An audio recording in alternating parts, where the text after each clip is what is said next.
वो नकल होती है। अंदर वो कुछ भी करे लेकिन बाहर टैग रहा लगे रे मर्दे हमार मेहरा काम मजा लगे मैं डांट दे, काम मजा लगे मैं बोल दे, लेकिन विश्वकर्मा भगवान भीतरा जाए के अपने विश्वकला के समन्वय हाथ जोड़ के कहत हवा का कहत हो मास्टर साहब।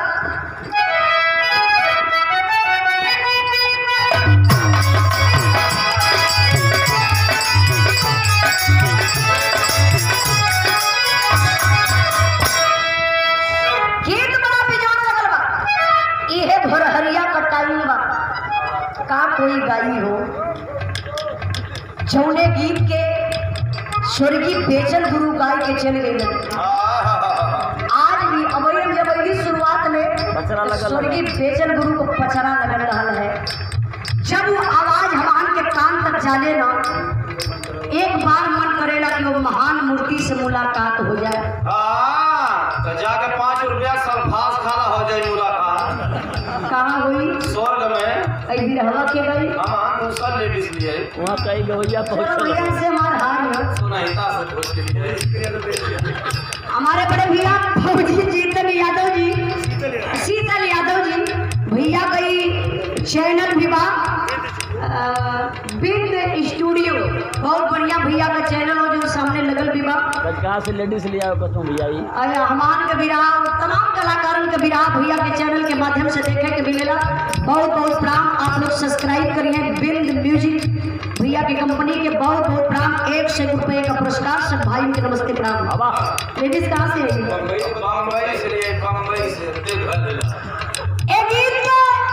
स्वर्गीय बेचन गुरु अपने अंदाज में गावे लेकिन हमारा अंदाज बा कैसे मास्टर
विश्वकर्मा भगवान के गीत पर खुश होकर के आप मटरू पटेल आपका नाम हमारे मेमोरी में सेव हो गया।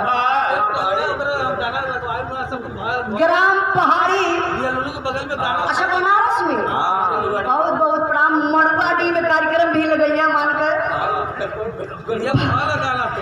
500 रुपए का पुरस्कार बहुत बहुत प्रणाम आशीर्वाद के जा रही एक दिन तो आके दिए एक दिन हम आके दिए हां का दिए ये पैसा पार्टी वाले का जरूरी है ये लोगों का सम्मान होत रही तो ना हौसला बढ़त रही।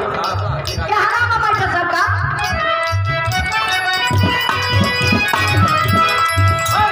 अरे केतनो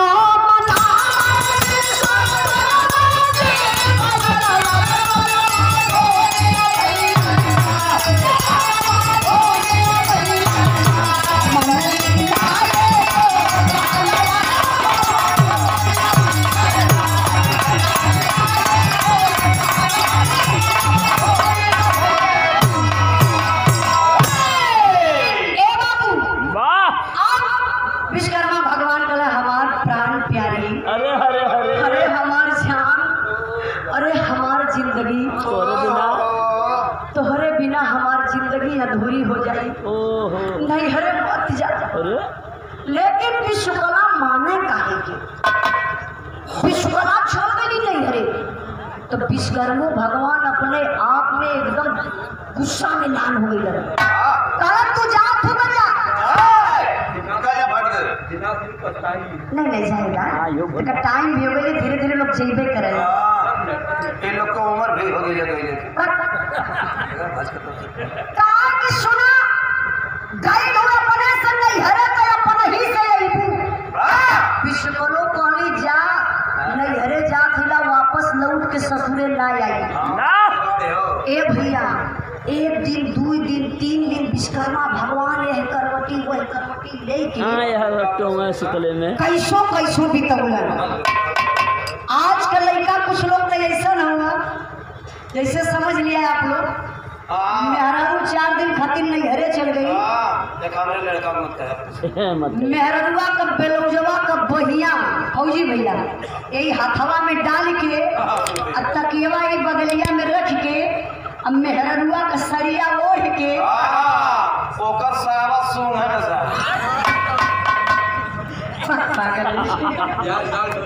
यादगार बनावा ये तो ना मतलब अपने आप के तसल्ली लेला कि हमार मेहरुआ ही बा अब वो हर काम कइले विश्वकर्मा भगवान रहना जाता हो काला बिना कंद कामिन कर पे बिना कंद कामिन कर पे कामिन बिन कर पे कंदकार कलाकार काहे के कर पे जे करे हाथे हुनर अपार पीड़ा वेदना से पीड़ित विश्वकर्मा जी मन किए विचार अब बना के पत्थर की मूर्ति तो विश्वकला को किए तैयार विश्वकर्मा भगवान को न जा बर्दाश्त ना होता लेकिन कलाकार हिला आई कलाकारी कौने दिन रात के विश्वकर्मा भगवान गए एगो पाथर लेके गए 7-8 फीट लंबा और 6 फीट चौड़ा 5 फीट मोटा इतना मोटा रहा लेके अइला तब विश्वकर्मा भगवान के दिल दिमाग में खाली विश्वकला ही नाचत है अब वही पथरा के मूर्तिया के लगल पथरा के गढ़े लगल अब गढ़त गढ़त गढ़त गढ़त गढ़त गढ़त बाबू एकदम सेम टू सेम विश्वकला का रूप तैयार कर जैसे विश्वकला के आम के आँख आम के फाकी नियर आँख बढ़िया चौड़ा लीला बढ़िया के सुगा के ठोर नियरी नाक बनौले बढ़िया के ओठ बनौले जैसे मतलब विश्वकला कर और उठल उठल टमाटर नियन गाल बनौले अब तू अक्टूबर नहीं बनाना खा ई का अरे कुछ अलगे से होला हां भैया होला भैया के जानकारी हुई हमके नाम अब विश्वकर्मा भगवान सेम टू सेम विश्वकला के बना दो लेकिन अब देखे में मूर्तियां उदास लगत है नंगे लगत है विश्वकर्मा भगवान का तने का श्रृंगार कर देंगे अच्छा श्रृंगार कैसे करत हुआ नकली पार लगौला यही जे बड़का जूड़ा बनौला आ शेनूर तो ऐसन पहिरौला न मालूम दे बेलचा से डरले बुझात बा कि मुसरे से पहिरलो है तना चौड़ा अब माथ पट्टी कुली ऐसा लगौला देखे में लगे कि चमचम चमचम चंद्रमा चमकत हुआ और लिपस्टिक तो भैया ऐसा लगौले ना अरे देखे में लगे ना बाबू कि भैंसा के चुत्तर पे बल्लम मारल हो देखे में लगे कि एकदम बोल दे अब बढ़िया मंगलसूत्र पहिरौलन यहाँ से यहाँ ले चूड़ी पहिरौलन अब विश्वकर्मा भगवान काली कलर का साड़ी वही पत्थरा के मूर्तिया के पहिरावत हो साया नहीं पहनने का साड़ी साया ब्लाउज कुल पहिरा दे और ब्लाउज के बच्चा ई का होला भैया यार तो पागल हो कि ब्लाउज का बच्चा का होला अरे बच्चा अच्छा ब्लाउज का बच्चा भी सॉरी ये पागल आदमी है उनकी क्या पता। ब्लाउज का बच्चा मतलब एक यहाँ से कट वाली बहिया जो ब्लाउज हुआ नहीं समझ पाओ नहीं समझ। आगे चला अब मतलब साड़ी साया ब्लाउज कहने का मतलब पूरा श्रृंगार करके पूरा कपड़ा पहिरा दो। तो विश्वकर्मा भगवान और पत्थरा के मूर्तियाँ की खड़ी कहाँ करत हुआ ऐसे दरवाजा हो कोई ठीक सामने वही दरवाजा के ठीक समनवा देवलिया कैसे उत्कुन दे के मूर्तिया के खड़ी कर रहा है। और वही बगलिया में विश्वकर्मा भगवान का चरपैयो लग रहा है। पैसा तो पहले बोली अरे हाय हाय हाय बहुत बहुत धन्यवाद। बनारस का शेर हो ये देखा आप मटरू पटेल नहीं अब हमें याद है पहाड़िया के धरती से पहाड़ी मड़ुआ डी से हाँ DLW बनारस से ये 500 रुपए का पुरस्कार को प्राण आशीर्वाद के चाह रही। अच्छा देखिए बोली विश्वकर्मा भगवान का कहीं से खा कोट के आवा कोई पत्थरा के मूर्तिया के सुहराए कहाँ अरे हमार विश्वकला हो विश्वकला कितनी टैट हो गई हो विश्वकला मतलब उनके तृप्ति हो जाए कि हमार विश्वकला ये है। अरे भैया अब बताओ पत्थरे के मूर्ति के कौन ही सुह रही है।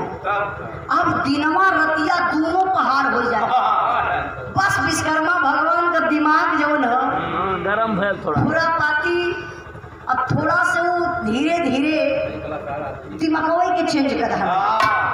अपन कला दिखाओ शिक्षण पर भी जब खाए पी के सूते बदे जाए पकड़ना है। तब विश्वकर्मा भगवान एक पत्थरा की मूर्तियां के भारिया कवरिया पकड़े अब पकड़ के करे का मास्टर गीत बदल गई।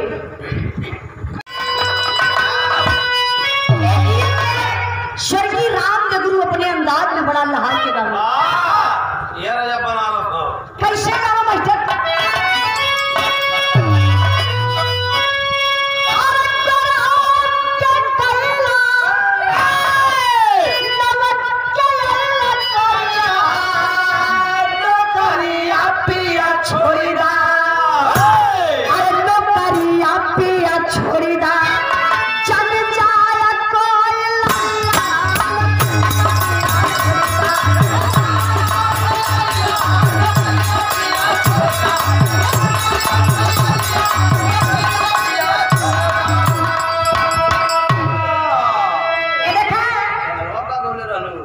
अब बेचारो सुतल आदमी के जगह हम गाई की गई हम ही कहा थी सुतल मोहन बरोबर होना नहीं सब सुतल उतना प्यार से देखा आराम करत हो मालूम है तो डॉक्टर से ऑपरेशन करा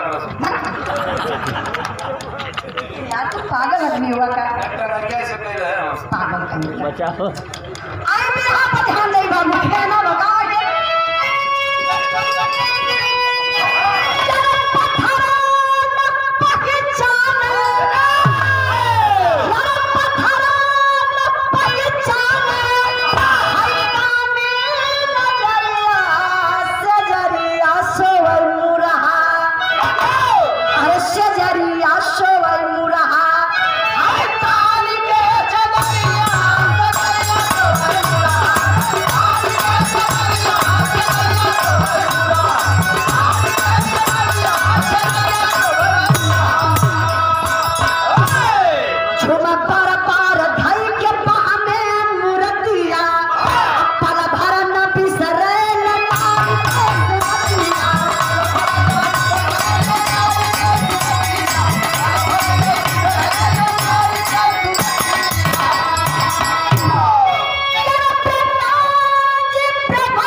वही पत्थरा के मूर्तिया के भर या कवरिया पकड़ के और उठा के ले जाए जो उन्हें बिस्तरवा पे सूता है चौकिया में जाकर उलट दे ऐसे सुताई दे और सुतौले के बाद विश्वकर्मा भगवान के चदरा ले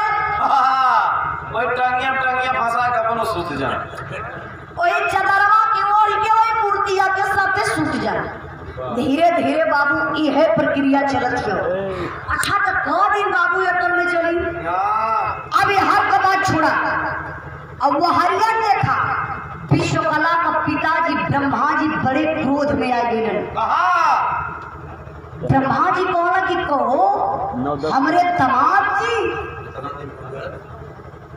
विश्वकर्मा भगवान हमारे पिटिया के अइले तना दिन हो तो वो हलियो चाल ले बताइल हमार पिटिया सुखाई चल जात बा।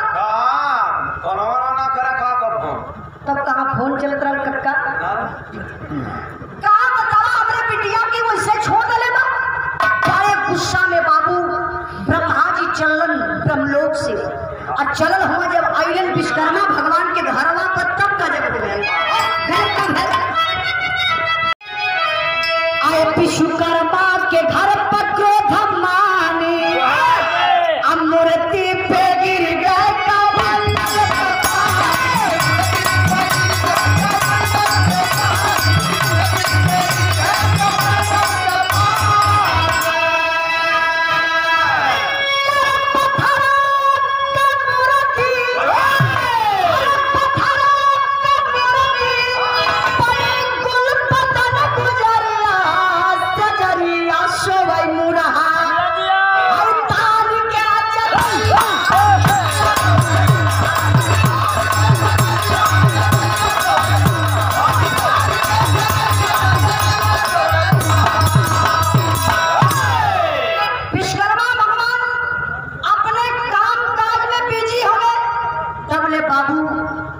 उनकर ससुर आए गेलन ब्रह्मा जी।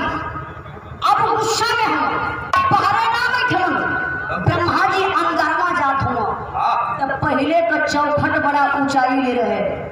ब्रह्मा जी जैसे ही चौखटवा डाकत हुआ बाबू हथवा में कमंडल रहल है कमंडलवा का पेनिया जाय के वही चौखटवा में लड़ गए। तब ले वो कमंडल का पानी छलक के वही पत्थरा की मूर्तिया पर चल गए। अब भाई करिश्मा देखा यह अचरज है। जैसे ब्रह्मा जी के कमंडल का पानी वो पत्थरे के मूर्ति पर गयल अचरज ई हो गयल कि अब पत्थरे का मूर्ति मेहरारू बन गई। लगल डोले बोले खाए पिए माजे धोवे लगल सुत्ता है। अब भैया विश्वकर्मा भगवान का 10 अंगुरी भीव में अब 10 रिफाइन में फंस गए। विश्वकर्मा भगवान फिर ताना कसत हुआ अपने विश्वकला की करन जा गई नहीं हरे ना यहाँ तक काम चलत वहरा रहा काहे से कि हरियन तो पत्थरा वाली बन गई है। अब वहू का नाम विश्वकला रखले रहे। जब खाए के भूख लगे तो कहीं विश्वकला मछली नाश्ता पानी हो जाए। अब धीरे धीरे बाबू समय बीतल बा। अब एक दिन ब्रह्मा जी अपने बेटा नारद जी से कहना करे नारद हमारे एगो बात समझ में ना आवत परे दामाद जी के घरे गईली तो हमके कुछ शक लगत था। घरवा में कोनो मेहरारू को चूड़ी बाजत रही कौनो किराया लियाल हो का हमारे समझ में ना आवत पर नारद जी अगर पता तू ही लगा पहले।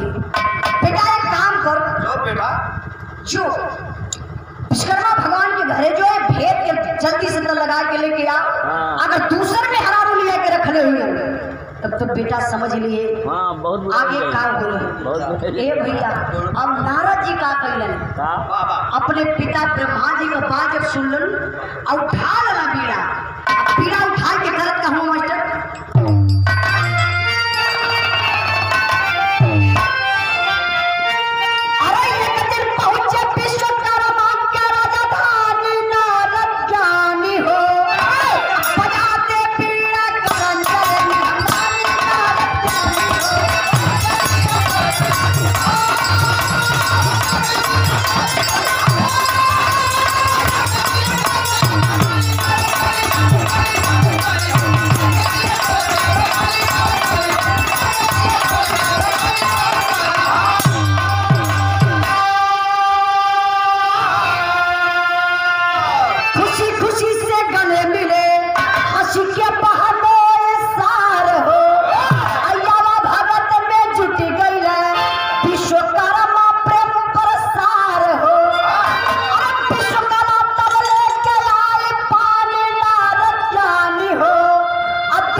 नारायण नारायण नारायण नारायण नारद के साधु नारायण करत का बाबू जैसे ही नारद जी अइलन अपने बहनोई के घरे, मतलब विश्वकर्मा भगवान के। विश्वकर्मा भगवान अपने काम काज में बिजी हो, दुआरे देख रहे, अरे तो सार राम नारद जी आ गए। बिस्तरा उस्तरा विश्वकर्मा भगवान वही बहरवा लगा देना। नारद जी बैठल हुए यार वहां झांकते हुए नारद जी को मेहरुआ बाई कहाँ। अब बाई को बेधल देखा, अब वही खिड़किया से पत्थरा वाली जो विश्वकला इनके रहना गया तो वहीं से ताक झांक लगौले। तब ले बहरवा से विश्वकर्मा भगवान के देखा मत गई मरा है, वही बहरवा से कहा तो खाए विश्वकला। अरे वहीं से झकबू आई दुअरवा देखा आई देखा सारे भैया के बैठल हो का है देखबू आई दुअरवा के बैठा बाहर भैया सार लीवा मिठा मांगे दा। अब भैया विश्वकला पथरा वाली आप लोग समझे तो ना, पथरा वाली विश्वकला यहाँ ले घूंघट बन कोढ़ली, हाथ में मीठा पानी लेहली और ले के बाबू जब नारद के बगलिया में भाई के ऐसे अचरवा से नारद का पैरवा छुए गई। नारद ने होगा घुघटवा बताता था। नारद कहा तू कहो नहीं तो लगत है बहिनिया बा। लेकिन कुछ बनल बिगड़ल लगत है। अब बहिन हम घरवा रही तो बहिनिया घरे रहल है, और जैसे हम यहाँ अली बहिनिया यहाँ कैसे आ गई। अब नारद जी के पानी अच्छा लगत बा, जैसे तैसे बाबू पीड़ा उठौने नारद जी नारायण नारायण नारायण नारायण करत पहुँच गईलन। अब अपने घरे जाए कोई बाहर से चिल्लात हो रे बहिनिया तो लुटा गईली रे। अरे तू लुटा गईली रे बहिनिया। विश्वकला कहले कि अरे भैया का बात थी का बात का भेल कोई अरे तुम नहीं हर समारत क्यों तो सरवा अपने मन के लूटत हो। जा देखा तो हम वही दूसरे में हरारू लिया के रखले हम। अरे बाप रे बप्पा लेबा न देबा विश्वकला जैसे का तैसे नेक्सिए भागल चली। हाउ अपन गठरी मोटरी जो रहल ओई काखी कर दबौली और नहीं घरे से चलल ही ससुरे, और जब ससुरवा में एली तब का भेलवा के साथ बतिया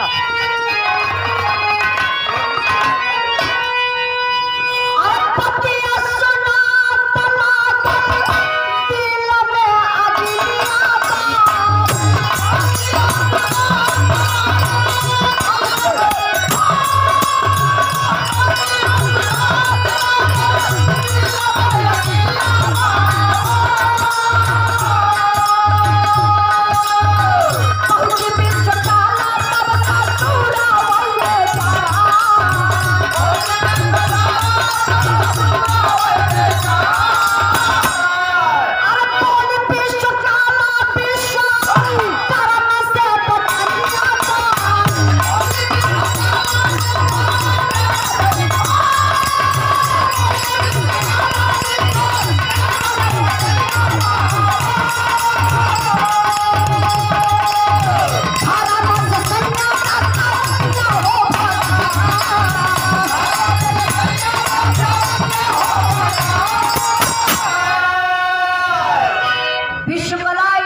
विश्वकर्मा भगवान के सामने खड़ी हो गई। कहीं कहा हो तोरे शर्म ना लगल, हम नहीं हरे का चल गई लिया के दूसरे में हरारू राखिला बर्दाश्त ना भरल। विश्वकर्मा भगवान लगल हंसे कहले को तू मेहरारू बचा तो के पता ना बा हम दूसरे मेहरारू लिया के रख सकीला तो हरे इंतजार में तो बितावत रही। जो मजाक कैले होई क्यों तो से मजाक कर ललस तो तू एक सर पे बात के चढ़ा ललू तब ले भैया लेबा न देबा। विश्वकला तरतराई घरवा में हल गई। वाह और जब घरवा में हलली ए भैया अब देखत है कि मैक्सी उठा के बेना खावा ले तू हका कर रहला रहने ना अनुभव लगावत है। आप तो स्वर्गीय विश्वकला पथरा वाली कुमार ओई खटिया पे सूत के आराम करत है रात भर जगले रहत रहने जो। आ तब ले जाए के बाबू असिल की विश्वकला ये झोटा पकड़ रही कहीं करे सबतिया तोरे शर्म ना लगल बोल करे भतार हमार लेके सुता थी ता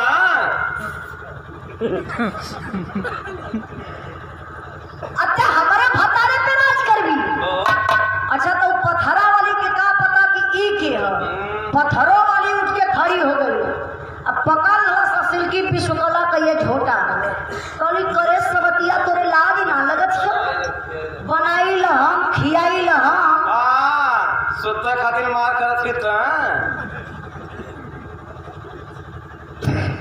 ये कुछ तुमके कैसे पता है अनुभव के बात से भाई चला। अच्छा हाँ काय करे सबतिया काय कहां से आई गई अरे बाप रे बप्पा असिलकी वाली नकल की विश्वकला का बाल पकड़लस और नकल की असिलकी का पकड़ रही जब दोनों जने पकड़ ली तब का भल मास्टर पहली तकरार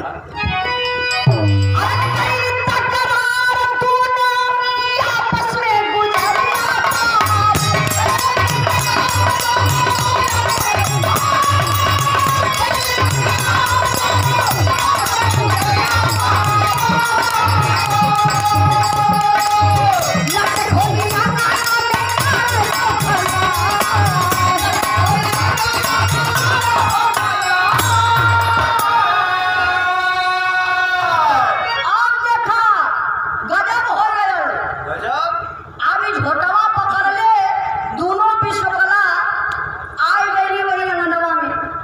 भैया कैली पटकी का पटका पटकी का पटका पटकी का पटका पटकी का पटका पटकी का पटका पटकी का पटका अब इतना मत पटक जा कि आप देखा ये पटकी पटका जब दोनों विश्वकला कैली साड़ी साया ब्लाउज को छूट फाट गेलो हम कमोड नकल की विश्वकला नीचे अक्कल ने नकल की ऐसे उठाओ बस असिल की नीचे हो जाए अब दोनों जने तो बजती है विश्वकर्मा भगवान के लगल हाथ है अगर खड़ा खाली वीडियो बनावत हूं विश्वकर्मा भगवान करे कि अब का करें ये तो दोनों विश्वकला लड़के मर जाए चाहे अब तीसरकी का हमें व्यवस्था करे कोई उससे बढ़िया बात हमने विश्वकर्मा भगवान दिमाग लगा दिला ऐसे परोर के मन तो चल कहना असली नारी असली हो जा पाथर वाली नारी फिर से हो जा अब भैया पथरा वाली जो विश्वकला रही ऐसा स्टाफ खड़ी असिलकी कहली सवतिया घर में रही जबले सवतिया घर में रही तबले हम दाना पानी कुछ खाई ना हम चरियो दिन खातिर नाराज हो जाब ना फिर विश्वकर्मा जी के सही करे लगे आए के मनाई एक काम करा बस असिलकी विश्वकला पथरा वाली के ऐसे धक्का मर लिए पाथर वाली मूर्ति बाबू गिरल धड़ाम से काली अब गिर ना गिरावा खत्म है ना 50 हमरे पूरे पार्टी के देके सम्मान के लिए 200 हो गल 200 हाँ 300 तू ले ला चला जाएगा दीदिया देना आपने हाँ नहीं कोई बात ना नहीं रुपया पैसा खुशी से देला अरे ले लो बनारस के शेर हमारे थोड़ा कमजोर ना है हम इनके कर्जा थोड़ी ना ले रुपया पैसा देखी चचा कोनो जरूरी ना बा कि हम रुपया पैसा पर बिरहा गईला तो ये तो के हम चाव पे बिरहा गा देने ऐसे कायदा प्रचार खुदे पता चल जाई कि गेहूं चावल पूजा ला बिरहा गावत थी वो बेचारे पैसा देखी कोनो जरूरी ना बा कि हम रुपया पैसा पर बिरहा गईला आप लोगन के अगर प्यार दुलार सम्मान मिलत बा तो उजाला बदे बहुत कुछ बा रुपया पैसा तो हाथ का मैल बा जेके अपन मैल छोड़ा को छोड़ा ले ते 50 रुपए का पुरस्कार हमारे पूरे पार्टी के दलन आप मटरू पटेल बनारस के धरती से ग्राम पहाड़ी थाना मड़ुआडी मरवाड़ी के धरती से का हरदम भुला जाते बहुत बहुत आपके प्रणाम। इहो प्यार अंगराज भाई 300 रुपया उनके वापस कर तो हमें दे देना 35 किलोमीटर से जो फिर दिया ना बहुत बहुत आपके धन्यवाद। ऐसे दूर भाग मानती बिरहा पर ध्यान नहीं बाबू। अच्छा हमारे बिरहा कहाँ पहुँचल है? वो ढकेले नहीं देखी कितना ध्यान से सुनत हो तो पूछ ले चाहिए। अच्छा खेलने हो क्या बात है। देखा एक एक कहल जाला असली सुनवैया विश्वकला चल रहे हैं। विश्वकला जवन बड़ी ओ पथरा वाली मूर्तियां के खेल दले और पथरा वाली गिरल वैसे चितबा के विश्वकला कहानी सवतिया जब ले घर में रही हम संतोष ना बा।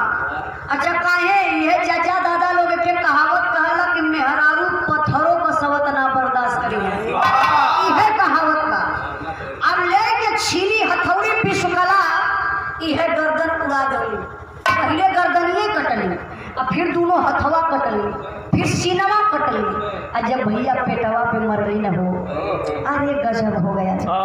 पेट फटल एक सुंदर सी बच्ची पैदा भइल। क्या करत करे वो बच्ची पैदा भइल भैया। मतलब विश्वकर्मा जी अपन काम का गुजरल ज्यादा पता लगाए उसका नहीं पता तू लगा लेगा तो तुम एकदम क्लियर है आज क्लियर हो ही गया। अब वो लड़की जब पैदा भइल ओकर नाम का रखल गल पिरहा के आखिरी लाइन में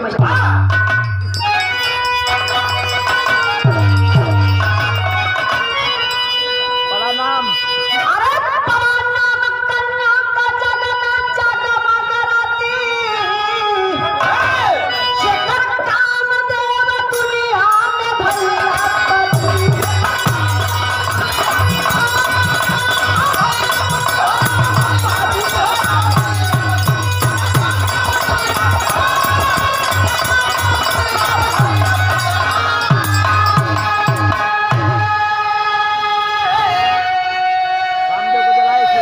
कामदेव को जलाए शिवजी नेत्र तिसरा खोली हो पति बिरहा में शिवतानी से रति बिलकती बोली हो बिना नारी के बिना पति के नारी का कवन गति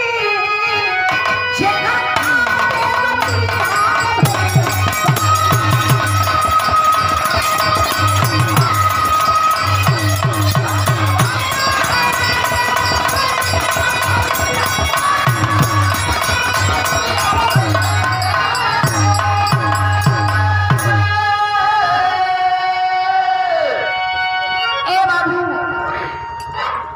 अब देखल जा ओ लड़की का नाम पड़त बा रति और रति जब सयान भइली तो उनकर बियाह भइल कामदेव से।